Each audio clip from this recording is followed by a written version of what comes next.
Today we're going over a bit of back costing, quoting, managing your costs, all that kind of stuff. I'd say it's probably, in my opinion, where NextMinute is the strongest. Out of all the features we offer, I think it's where we actually do really, really well. And I'll share my screen in a moment. I'll take you through it. Any questions along the way, as Mark said, just Q&A or chat, and we can answer them as we go. But we might also take some of them offline, just if we have too many people asking questions, it might be better, for the group. But let me share my screen and we'll just jump straight in. So this is just my dummy account. My screen share is paused. There we go. That's all good to go. And yeah, when it comes to back costing, I'll give you a quick look at what we're all talking about, and then I'll take us back to the beginning. If I go to this garage job, for example, and go reports and go back costing, this job back costing report is sort of the holy grail of everything to do with a job. It's got your estimated cost versus your actual. And the real goal here is figuring out, are you making money? If you are, where are you making money? If you're losing money, where are you losing money? And all the different parts of the job. Now, I've jumped straight into the report, but I'm actually going to go back into quoting because quotes dictate our estimated cost as well as our estimated revenue. This job obviously already has a quote that's giving us these figures here, but I'm going to make a fresh one by leaving this job and going to accounts and quotes on the left. Now, for a real job, this is probably also where you'd start your job, right? You're doing your estimate, you're doing your quote. Maybe it hasn't even gone ahead yet. So I'll just click add. When building a quote, there's a couple different ways you can go about doing it. You can either do a blank quote, it's like a clean slate, and you just build the quote from scratch. You could also import it from a CSV. Maybe you're quite used to quoting in Excel and you want to keep doing it that way. That's perfectly fine. I can show you how to import your CSV into here. And then the other option is using a pre-built template, which is definitely the way to go if you do a lot of quoting in NextMinute. So I'll show you the pre-built template way because it's going to save us a lot of time on the webinar. But I'll also explain how to build a quote.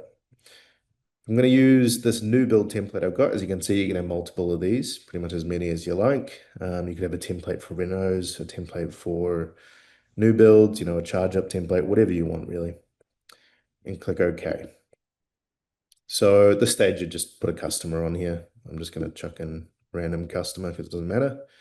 And hit save. And because we're using a template, it's going to create the quote and then pull in all these different sections and different items. Now, back costing is really dictated by these sections that will eventually turn into tasks on the job. So whenever you're quoting and costing out your job, you want to think about how you want to track back onto something. So for example, demolition, it's its own section. So that will become a task on the job, and the reporting will have a section for demolition, and demolition will have an estimated cost and an estimated revenue, which is dictated by the buy price and the sell price of the items on that section. Now, this is just one item, but if we look at prelim in general, you can see there's a whole bunch in here, and they'll be added up to a total cost and a total revenue. Back costing also breaks it down by the different charge types. So just, labor, disbursements, other, and material. So not only do you have a total cost per section, you've got a total labor cost, a total materials cost, and so on per section. When using a template, it's a good way to kind of get a head start on quoting, but every job's a bit different. So let's say in this job, there was no, bricklaying. We can just select bricklaying and then just go delete and then get rid of it from this quote without getting rid of it from, it's still in the template, but in this quote, we're not going to need it. And let's say I'm just going to change some figures. So let's say in demolition, normally it's about 1,500, but in this case, we think it's going to cost us maybe $2,000. And I'm going to put 20% markup on that and get an updated sell price. So really just think of templates as a good starting point, because from there you can then adjust things, delete things, add things if you need to, and chuck them straight in. Now, just to take a step back, if we weren't using a template, which again, I would recommend if you do a lot of quoting, but if you were just doing it fresh, you'd go to a blank quote, you'd add the customer again, and then just hit save. And you'd be, a whole lot less is going on here, but it's good to kind of understand how quotes work. So you've got here, which says details. That's a section. If I go over here, I can add another section as well. We call new section. And I've already said it, but I'll say it again. The sections are what we then back cost to. So you could be very, very simple and have a section called labor and a section called materials. And then within those sections, add items, to then build out your quote. That would mean in your reporting, you'd have a task for labor, task for materials. You could also do, something like the different stages of the jobs. You could have framing as one, you could have roofing as another. And then within those stages, add in your costs again. Again, whatever you add in here will then give you the total cost and total revenue for those different stages. So really, if there's ever anything you want to back cost to very easily and very quickly, then it needs to be its own section. If I go just to jump back into the other quote, if you were to instead, pardon me, to give you another example, like if you wanted to know how much the temporary power supply, sum was versus the actual, then this would need to be its own section of the quote. But if you're okay with it being part of prelim in general, then that's perfectly fine. Generally, my advice is be somewhat broad with your categories, your sections. You don't want to be too detailed, because also if these are the different tasks on the job, these are what your team are going to timesheet to. This is what you're going to apply cost to. So you kind of want to be somewhat broad while also covering the sections you're needing. But yeah, quoting really simple, just comes down to sections and then items underneath those sections. And the way this feeds into back costing is this quote then becomes the job. So let's say this was going to go ahead. We'll just go up to more up the top and we'd hit create job from quote. And it's just going to say, would you like to create tasks as well? We're just going to click yes and give it a name. So I'll just call this 17 Hendry, Dev. And you can fill out the rest of the job detail too. Maybe I'll just add the address in just so it has a bit of detail and hit save. So on this job, you'll see now on the top, it'll say 17 Hendry Ave, the address is what we've put in so far. And then under tasks, we've got 19 different tasks. We've got prelim in general, subcontractor, demo. Again, these are reflective of the sections of the quote.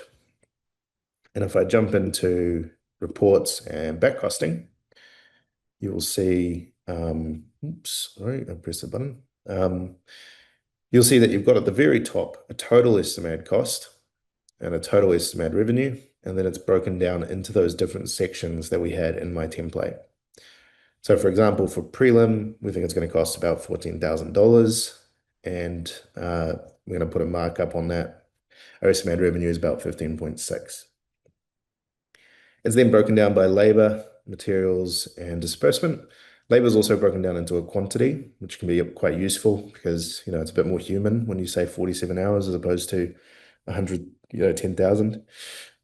Pardon me. But you'll notice here now our actual cost is zero, right? So this is a great starting point, but it doesn't really mean anything yet because it's all theoretical. It's all saying this is what we think it's going to cost. This is what we're going to invoice for. Same as this number here.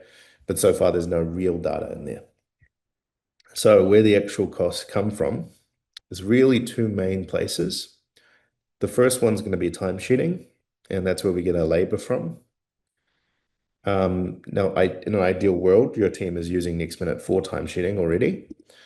And when they are timesheeting to a job, you just need to turn on this setting under Edit, if it's not already turned on, which is timesheet and time entries must be added to a task. Now, what that'll do is when they select the job, 17 Hendry Ave, it'll then ask them what task you're working on as well. So I'll show you a quick demo of that from the desktop view because it's pretty much identical to what they'll see on their app. They would go timesheets, they would choose a day, they would choose the job up here, and then they would choose the task. You can also do some fun things like limit what they see. For example, if you assign them two tasks, then you could change the settings so they can only see the task they're assigned to. So instead of them seeing stuff like, plumbing and electrical, if that doesn't matter to them, and all they need to see is exterior joinery or something like that, then you just assign them to those tasks and that's all they'll see. But either way, I'm going to click on, I'll go prelim and general just because I know there was budget on there. And then for the sake of the demo, I'm going to chuck in a ridiculous number, 300 hours, just because I want to show you what it does. But they would put in their 8 hours, they'd go 8 hours on every day, whatever. They can put in their description of what they did for the day too, and then just hit save. Now I'm doing 300 hours here because I want to just get some real numbers into the reporting. So if we go back to that job now, you'll see there's an unbilled cost of $18,000.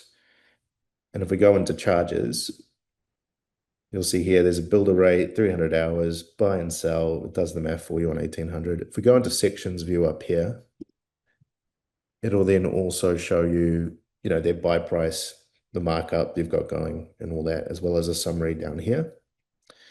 But more importantly, now that the charge on the job, it's going to be tracked as a cost. If we go into reports and back costing, we should be able to see at the very top, we've got an estimated cost of 194,000. We've used $9,000 of that, and this is the cost variance of what's remaining. And then better yet, if we scroll down in the prelim and general task, we can see that, look, we quoted, for whatever reason, 47 hours of labor. We've used 300. So if we're based on that number, it looks like we've blown out by quite a lot. But if we look at the labor total of $10,000, we've used 9,000. That means we've got 1,000 to go. So this is where breaking it down into tasks can be really useful, because if you just look at this top number of 15 and 9, you're like, cool, we've got 6.5 to go. Like, that's plenty. But in actual fact, for prelim in general, we're actually only running on a budget of about 1,000. The beauty of a report like this too is you don't just run it at the end of the job. You run it, whenever you want. Could be weekly, could be just something you look at every day. Because as soon as they timesheet, the numbers are going to come in. It's going to update straight away. And Duncan, just a couple of questions from the chat. One Yep. from Terry, just asking if we can get pre-filled templates set up for the quote. So, for example, framing, flooring, plumbing, etc. Yeah, definitely, definitely. So just to sidetrack a little on that one, under admin and then templates. So there's no like pre-filled, built next minute ones, for example, but you can definitely work with us and we can help you build them. It's just under pre-built sales item templates under templates. You just click add, and really it's like building a quote. So you sort of just build it once and then you can just reuse it over and over again. But again, because every business is a bit different, there's no pre-built ones from NextMinute. But again, we're more than happy to help you build them. Yeah, And another then good thing too, if you do have like a spreadsheet you use or another template you've used previously, just send them through to us and we can help you load them in. and just one more from Katie as well. Will the employees see the financial figures associated with the task that they are assigned to? No, they won't. So typically they won't, sorry. It's all about permissions. So under admin, users, and then under role permissions down here, role management. Normally people are on basic or basic crew, which is this one down here. Typically that means they can just timesheet, maybe see files, photos, things like that. There isn't a way to really let your users see the budget, per task without giving them a bit more access into the financial side. So for example, here we can see what's quoted versus actual. You could do something like that for your team if you wanted to, but they'd need to be able to see the total quoted amount as in the financial dollar signs. You could turn it on so they can see quotes without buy and sell prices. So they would just see quantity. Then come in here and I was about to cover my screen with my hand, but that wouldn't help. They wouldn't see any of this stuff here. They would just see the quantity. But again, that just comes down to permissions and what you give them access to. Cool. So yeah, back into the bit costing. As I was saying, the actual cost, you can then compare it to where you're at. The other side of all this is pretty much your materials, your disbursement, and other. And they're added also in a couple different ways. One of them is by going direct to the job. So let's say on 17 Hendry Ave, I scroll down to charges down here, and I want to just chuck in a cost. So let's go to other item, and I'm going to add in some fuel. So we'll just click on this, type in fuel, 120 bucks, and then hit save. Now, by doing it this way, you're essentially adding a cost to the job, but there's no receipt. There's no paper trail. It's kind of just a cost that you've added in. You can see who added in, when they added in, that kind of stuff, but there's no reference back to zero or anything like that. And adding it that way is fine for little things, here and there. But if you're pulling in bills from a supplier, then you're probably either adding them in directly under supplier invoices here, or importing them via our import from Zero or MYOB. I'll give you a quick demo of that, but it's probably its own webinar, to be honest. But if I go in here and go import from Zero, what it will do is it'll check my Zero account to see if I have any bills. And you can see there's this one here from the hardware store from 13 Hendry Ave. Let's just pretend that my job was 13 Hendry Ave. That's the bill reference in Zero. So putting a bill reference to make it easy to match up to a job is probably the number one tip I can give you. But you'd select that, then you'd select the job and go to Hendry Ave. Now, if you want to be even better, you'd actually put that onto the task it relates to as well. And the best way to do that is if you go down to select new task here, it's going to show you all of the tasks you've got in NextMinute, which can be a bit overwhelming. But if you type up in the top and just type in 17 Hendry or maybe a job number, so 8925 if I wanted to, it'll then filter it by just that job, which makes it a whole lot easier to see. And you can even go a little bit further than this too. So let's say it belonged to the fencing. I could do a plus, type in fence or fencing if I wanted to, and it would just filter it down even more. So doing a little search like that can just make things a bit easier. You can then click on it and then hit import now at the very top, and it will pull it in. Now that will create a copy of the bill in NextMinute, which is really useful because if you ever need to find out what the charge actually was, you can go to the bill.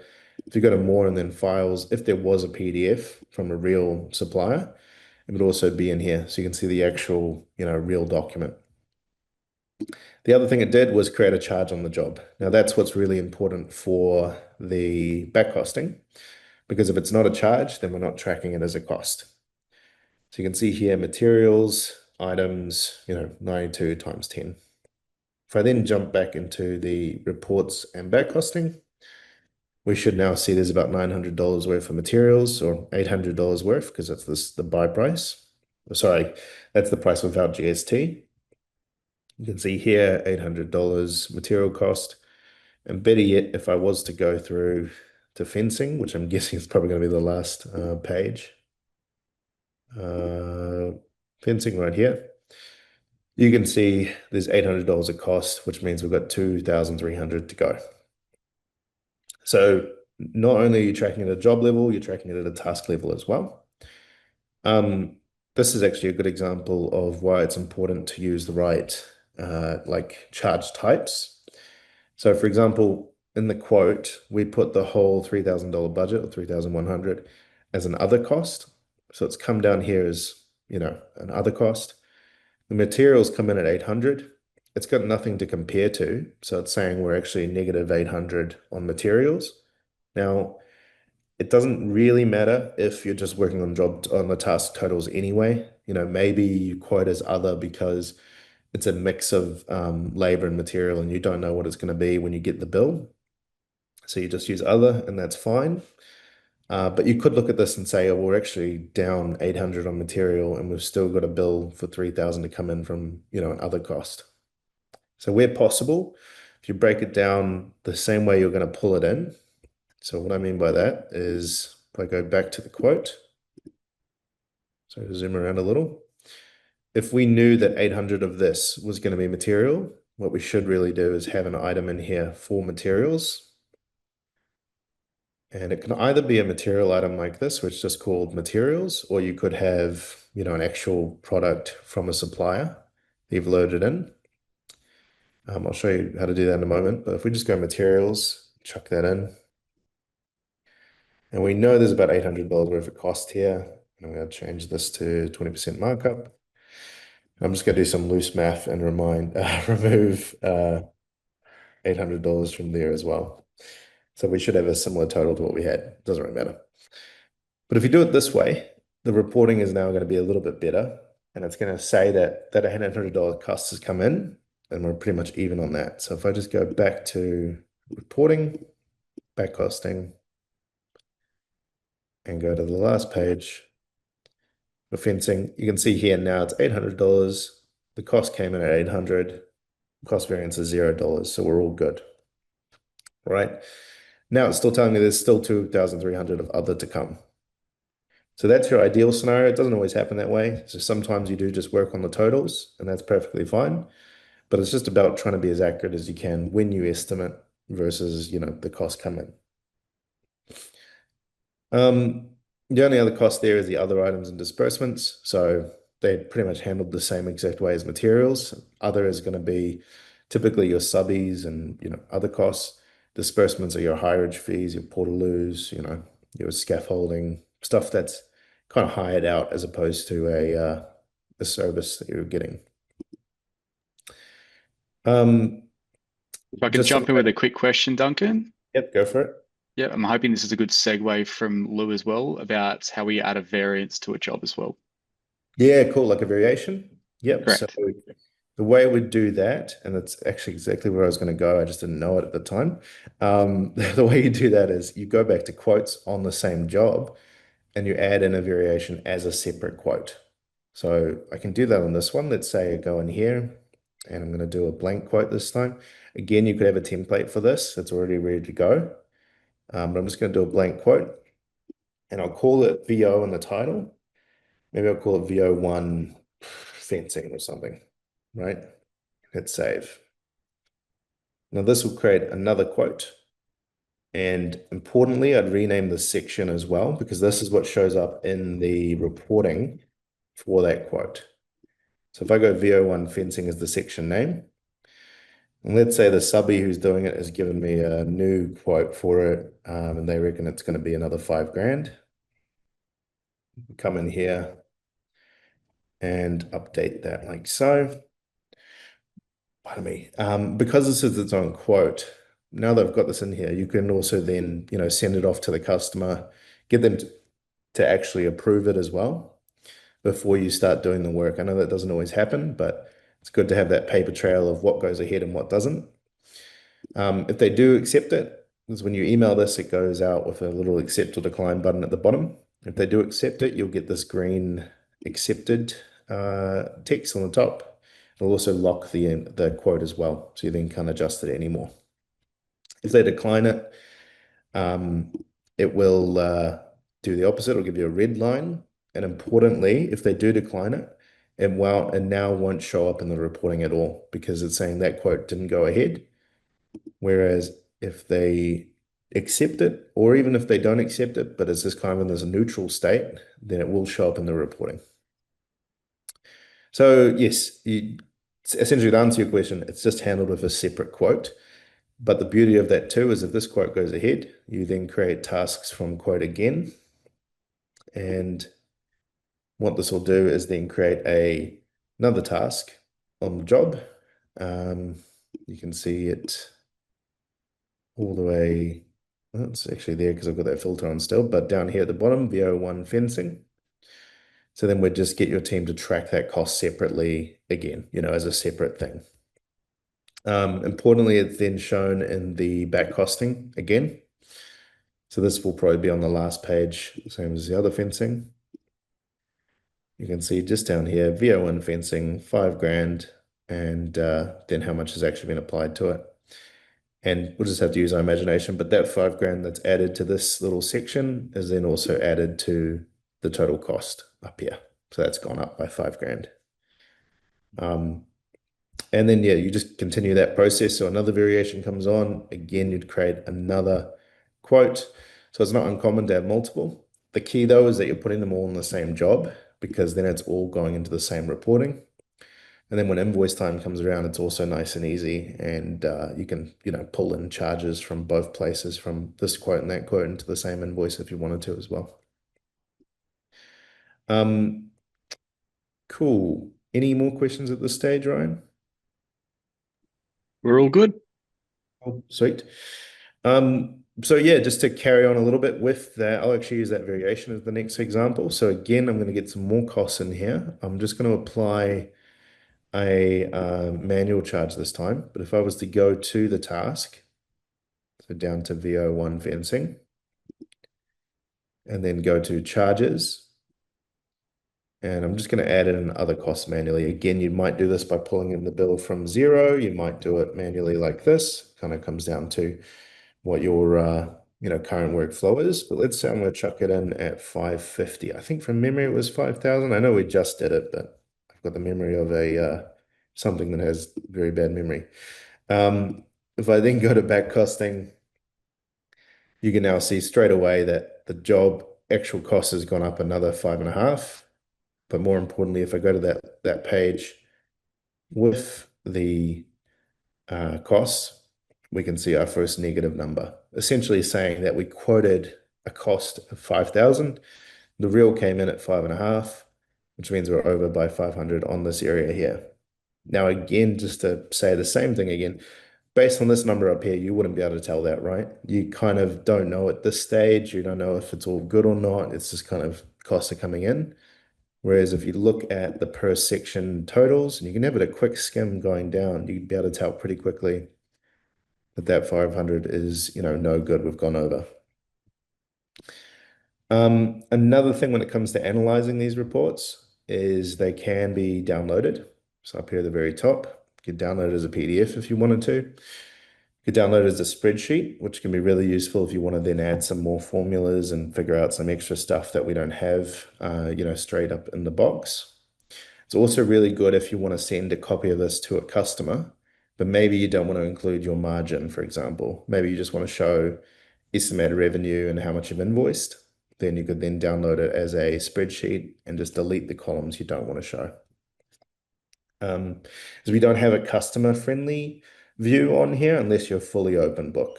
But again, exporting is a good way to get there. Now, just moving on, we've got the estimated cost, the actual cost, the variance, the estimated revenue. The other side of this is all pulled in from the invoiced. So I'm going to give you a quick rundown of how we invoice in NextMinute. And there's two main ways. The first is, I'm going to say the first is charge up. So to do that, really you just go to the job, you go to charges. I normally recommend going into sections view, this one here, because it just lets you view the charges in a bit more detail. So in here, you can look at all the charges you've got. You can make sure everything's all good.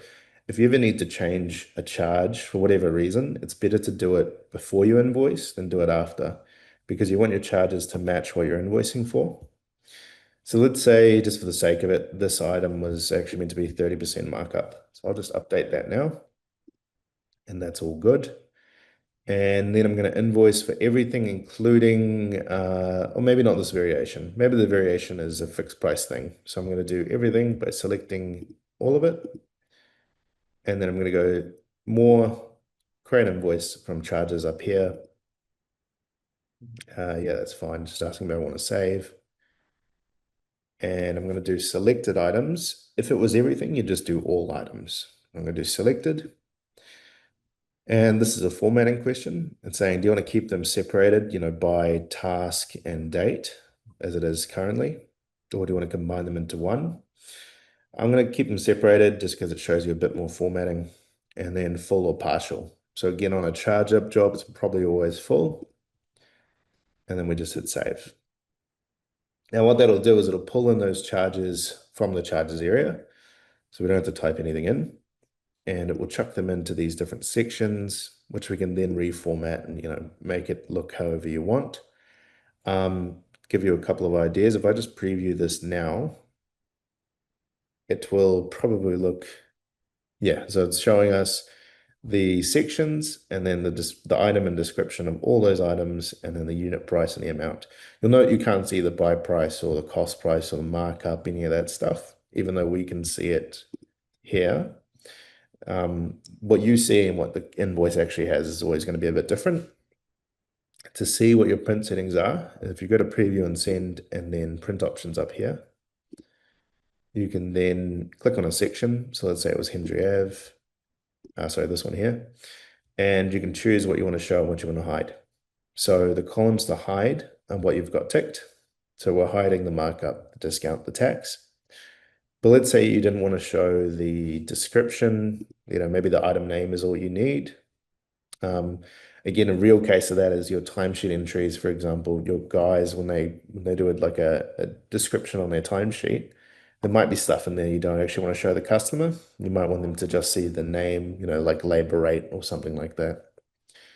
And then down here, I'm going to click apply to all sections and hit done, and then apply. And then when we preview it now, probably not going to look too different. But before there was a couple different extra lines that were showing, whereas now it says builder rate and fuel. Now, one last one really quickly. If we go to preview and send, quite commonly people might want to actually just show a whole lot less info. So we could go in here and click up here, hide all line items and apply to all sections, and then hit done and apply. Now, really, all I'm trying to show here is that there's a whole bunch of different ways you can present your invoice, and feel free to just talk to us outside of this to kind of get to the point you're happy. For example, I'd get rid of this actual charges for job Hendry Ave $0 thing because it doesn't really do anything for me, right? It's all stuff you can do. I just won't do it now. Either way, once you create an invoice, you'll see down here how much is being invoiced. If we go back to the charges on the job, there's now only one charge left because the rest have been invoiced. If I change the filter to show everything, we'll now see these charges have come back and how much have been invoiced on those charges too. And importantly, back costing, if we go to the report, we'll now see that the invoiced amount, this number here, is 19,000. We've invoiced for about 8.5% of the job. And importantly on the right here, this is our current profit and margin.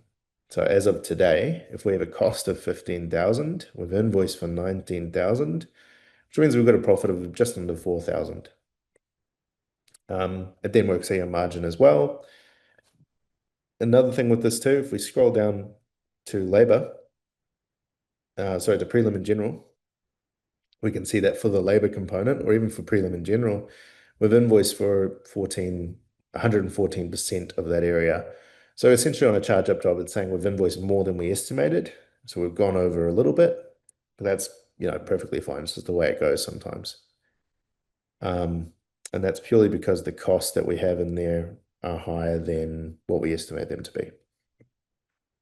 Now, the other way of doing invoicing is fixed price. The way you do that is actually by going to the quote. So if we just jump straight into the fencing quote, which I said is going to be a fixed price, you can then just from here very quickly go to more and hit create invoice from quote, and then hit, all items. You could do some. Again, another formatting is, do you want to keep individual sections or combine? And then full or partial. So fixed price, probably more common. You might do a deposit or something like that. But in this case, I'm just going to invoice for the whole fencing. If you were to do partial, you click it and you can just enter how much percent you want to invoice for. So let's say it was 25% of the total. It will then do the math for me. You could also just type in a number here and it will do the math for you the other way around. But for the sake of this one, I'm going to do full and hit save. Now, with fixed price invoices, usually not too much formatting required. It you just want to invoice the same as what was in the quote, and it will just take care of that for you. But again, you can change the print settings. You can make it look however you like. Oh, and sorry, I forgot to mention the last one. You can then obviously sync it with Xero as well. So that will create a copy of that invoice in Xero, and then any payments you apply in Xero will talk back to the invoice in NextMinute. Now, for NextMinute, we don't really care too much about payments. We're more focused on, are you invoicing? And then 0 is all about are you being paid, but we still sink them back in here either way. And now that we've got that one out of the way too, if I just go to reports and back costing again, you'll see on the invoice column, this number's jumped up a couple points. They're now 11. And if I go to that very last page where fencing was, you can see here we're at 100% for VO1 fencing. So again, a lot of people like to share this sort of information with their customers. And that's where you might export this report, adjust it a bit, and then send it off to them. We've got a raised hand, I Yep. think. A couple of questions, if that's all right. First Go for one it. from Louis. Are we able to create different stages with separate costings for the same project? Yes. So different stages with separate costs. Yeah, I mean, so that would just be, would handle that with tasks and then sections on the quote, similar to this, like prelim and general, subcontract and demolition. Um, the only way you can really do it, unless I'm overthinking it, is again using something like the section name. So that instead of prelim and general, it could be stage one, prelim and general, stage one, subcontractor. But really, all it comes down to is using the sections of the quote. So I go back into this one here, sections of the quote to kind of dictate what you're back costing to. Hopefully that makes sense. I might have misunderstood that one. Okay, the next one we've got from Steve. When importing from Zero, it only shows one line item. Is there a way to have it detailed like the bill uploaded into Zero, similar to the supplier invoices from placemakers in New Zealand?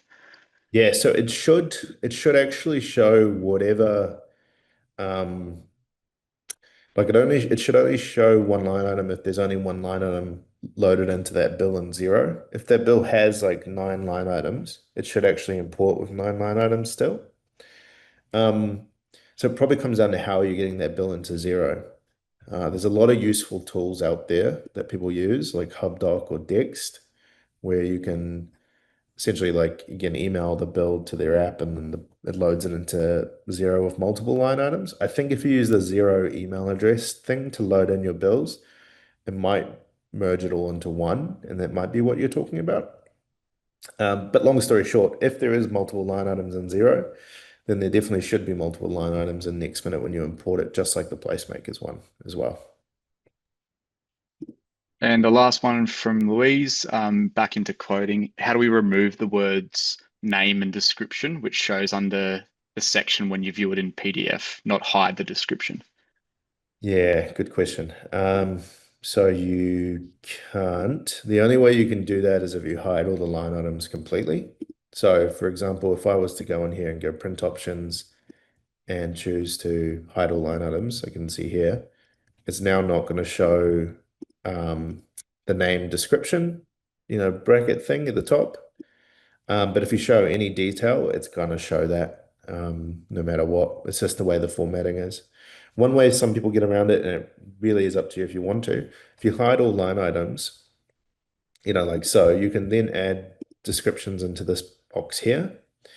So what some people will do is they'll have their line items and then they'll hide them all. And then in the description for the section, they might include, you know, um, a whole bunch of text that they then want to show. So if I just copy my typo 4 times in a row, and then go preview. Instead of it showing the same way, it's going to be a little bit tidier, but this would involve manually typing that stuff in. Again, you could template that too. You could have a template that has VO1 fencing, includes material and labor over and over again as a template. But if you make changes to the items, you'd have to go in here and type them in. But it's the only way to get rid of it. For those wondering what Louise is asking, if I'm correct, it's when you show items, even if you hide like description, for example, when I preview it, and I'm zooming around, but I'm just trying to get to the end result, it will show name/description up the top here. Yeah, as well as quantity and unit price as well. Unless you hide those, actually, I think they don't show. Yeah, And we've hopefully. got Jimmy. Jimmy, if you want to put yourself unmuted, you can answer any questions if you like. Ask any questions rather.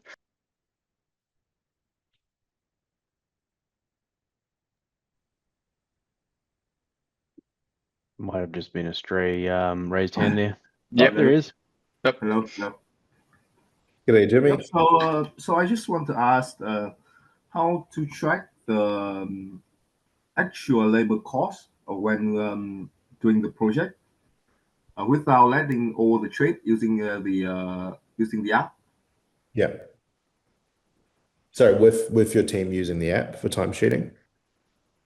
Yeah. Yep. Yeah, cool. Yeah, I mean, really what that comes down to is with the quote. So I'll go back to my other one. With the quote, you dictate the estimated cost for the labor. So let's say using this prelim, we've got 8 hours of project management here, 5 hours of site management here as well, loaded into the template. Then that will give us the estimated cost in the back costing. So that will pull in this budget over here for labor. So 79 hours or 47 for prelim for number there. And then the way the actuals come in is typically by the team timesheeting, but not only timesheeting to the job, but also timesheeting to the task as well. They would do it usually via the mobile app, but it looks very similar to this, where they'd go to a timesheet area, they would click on a day, and they would click on the job, and then preferably also click on the task as well. Um, then whatever they put in here, let's say 8 hours, they would hit save. Now, from their point of view, they're just timesheeting. They wouldn't see any of these dollar signs like this $9,000 up here. That's just because we're an admin. Um, they'll just see 8 hours on a Tuesday. And then this will create a charge on the job, which will then also show up in the reporting. So that 8 hours on Thursday, if I go back to the Hendry Ave job, go charges, see 8 hours here. And also if I go into reports and back costing, then see another 8 hours. It was 300. Now it's 308. So just believe me on that one. What we just did as well, though, that is something you can kind of manually do from the office side, which is enter time on behalf of people. But typically the best workflow is they do it and then it feeds into NextMinute and loads it in as a charge. Is that what you meant, Jimmy? Yeah. So probably the thing is our trade need to have the app to note their timesheet, right? So Yeah, is there any other ways? Because sometimes the trade don't really want to use many apps on the yeah. phone. So the best way is they have the app and they do it. Another way is from the admin side, like from an admin user. If we go to timesheets, up here at the top, when you go to my timesheet, you can actually jump into other users on the account as well. So let's say Duncan Basic is a completely different bloke and he doesn't like using the app. So I can click into his user and then from here fill out his timesheet for him. So it's not ideal because it's more work on someone on the admin side, and doing it on the app is really easy. But I completely get what you mean. Some people just don't want to do it, and it really depends on if they're an employee or a subcontractor. Um, yeah, the only other way is if they are like say a full on subcontractor, if they send you a bill or an invoice for you to then pay them, you can then load that in. Let's say they send you an invoice and you load it into Zero and then import it into NextMinute as a cost under supplier invoices. That's another way of doing it, but that really depends on if they're invoicing you per job or, yeah, it kind of gets messy. The best way is if they're a user with the app, it's just super easy. So can you still hear me? Yep, yep. Yep. So we are managing different project at the same time. So is that the we currently not using the timesheet at the moment, but Uh-huh. if like if I want to record a trade in a project, so the timesheet just gonna record the trade hour general, or it's gonna assign into different project. Yeah. Sorry, you're saying can you track it across multiple projects? Yep. Yeah, definitely. So when it all comes down to how you enter it, really. Like if you were to, if So for example, I want to record trade A to project A. So how can I do it? Trade hour. Yeah. So it depends on are you saying if they had the app or if they sent you the total hours? For example, maybe both situation. Situation A, if they have an app, and if they not don't have an app, what can I do? So really if they have the app, it's as easy as when they timesheet, the first question after they choose a day is going to be what job. So at that point they could select between the different jobs that Oh, you give them access to. So that would be really easy. If they don't have the app, it's pretty much the same boat. You would just either jump into a user you've created for them, where you jump into like again Duncan Basic, and do the same thing. We'd say for Tuesday, it's going to go on, whatever job it may be. The only time it's a little bit more complicated is if they send you a bill or an invoice, and then you import it into NextMinute. Like for example, this one here that I had, just to zoom around. If this item that they've sent through belongs to like multiple different jobs, that's where it's a little bit more complicated. So I'd kind of say if they are going to invoice you, you want to have it either so they're invoicing you per job as a different line item, or even separate invoices makes it a whole lot easier too. Because it's just about if you were to import this from zero, you have to apply it to one job. Even if there's like 5 or 6 line items, you have to apply it to one job. Once you've imported it, you can then move it around if you have to. But I think I'm probably overcomplicating it for now. So just know that, yeah, if you're ending their time for them, doing it timesheets and selecting the job is the best way. You just go select new job. It gives you all the options. And yeah, if it's a bill, then you just import it and hopefully put it on the right job. Does that make sense, Jimmy? If you're still there? This is like being on the radio and then the caller drops off and you don't you don't know. All good. We might move on to one more question as well, Yeah. Duncan, from Louise. So Louise has entered her employees' wage rates individually into the labor items. When they go to allocate their hours, can they see their name or just labor? If we quote 20 hours labor but don't know who's going to be on the job yet, when it becomes the task, can they select their name? Back costing then calculates the labor rate charged out to the wage rate who did the job.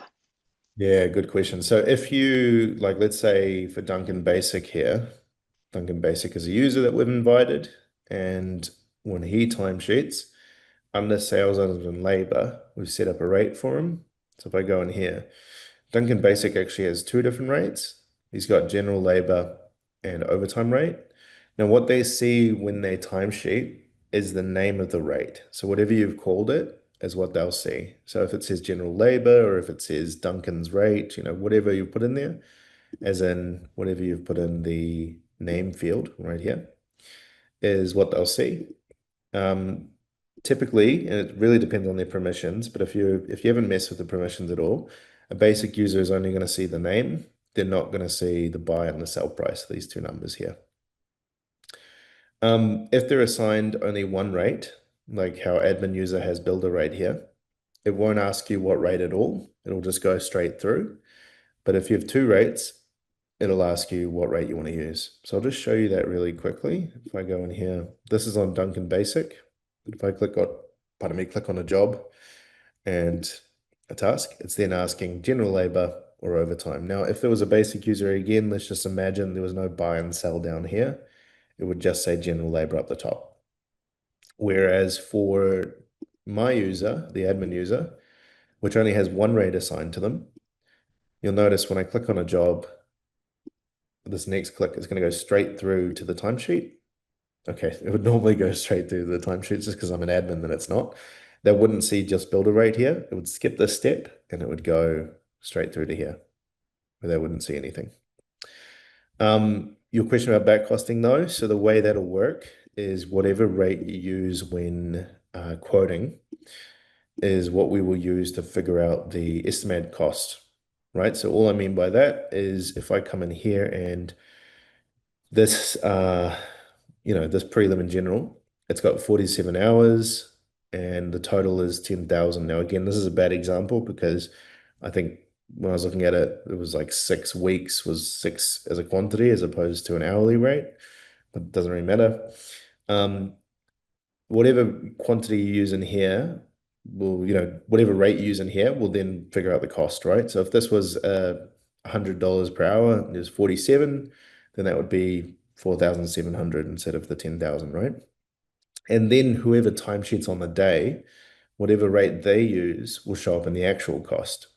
So it's not uncommon that you might quote 100 hours at a certain rate, and then the people timesheeting, because it might be a mixture of different rates, could also be 100 hours, but maybe it's under budget or over budget, depending on how skilled the labor was that was doing the job, even if the labor budget is completely the same. So one way I kind of recommend to get around that is where possible when quoting, especially if you don't know who's doing the work, instead of using a person's labor rate, figuring out like a general labor rate. So what I mean by that is, let's say builder rate is $30 and basic is 25. If you don't know which one of these people are going to do it and you have two different rates, maybe quote with a rate that's somewhere in the middle of the two, like a 27.50 rate. Again, hopefully it's a bit higher than these prices, but you get the idea. And then that way your estimated cost might be a little bit lower, a little bit higher than it should be. But then when the actuals come in, especially if it's a blended team doing it, then you're probably going to have a closer, accurate, estimate than what it was if it was inflated by the builder rate. Hopefully that makes sense. The short answer is whatever rate they're using is what we'll use to track the cost. And then whatever rate you use on the quote is what we'll use to track the estimated cost. That's why quantity is pretty important, I find, because 100 hours of labor is cost is important too, but 100 hours of labor is a bit more of a tangible number, whereas if different people are doing it, the rate can kind of change a bit.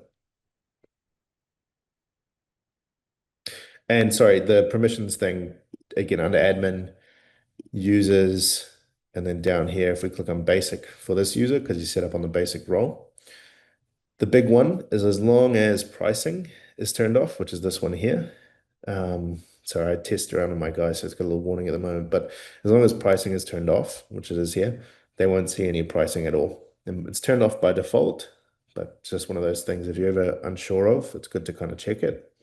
But you also, if you're ever unsure about permissions on an existing NextMinute account and you kind of want reassurance, feel free to just talk to me or anyone of the team, and we can just log in and have a quick double check for you as well. Make sure you're all good. Cool. Any more questions, anyone? I think that's really, in terms of the overview, backcosting, it's complicated, but it's also really simple. It just comes down to what you estimated versus what the costs are that have come in. And, getting it underway, it all starts with just having pretty solid quotes and estimates in there to dictate the kind of the estimated costs, and then the costs come in kind of naturally from there with timesheets. So as long as you're timesheeting. Was there any other questions or Q&A stuff, Ryan, that I've missed? No, I think we've covered everything so far. Cool. Is there any last minute questions? Anyone want to pop their hands up or turn their mic on, or any of that stuff? Has it somehow been 57 minutes of me yapping and I didn't even notice? As always. Yes. Yes, it has. Yeah. Good though.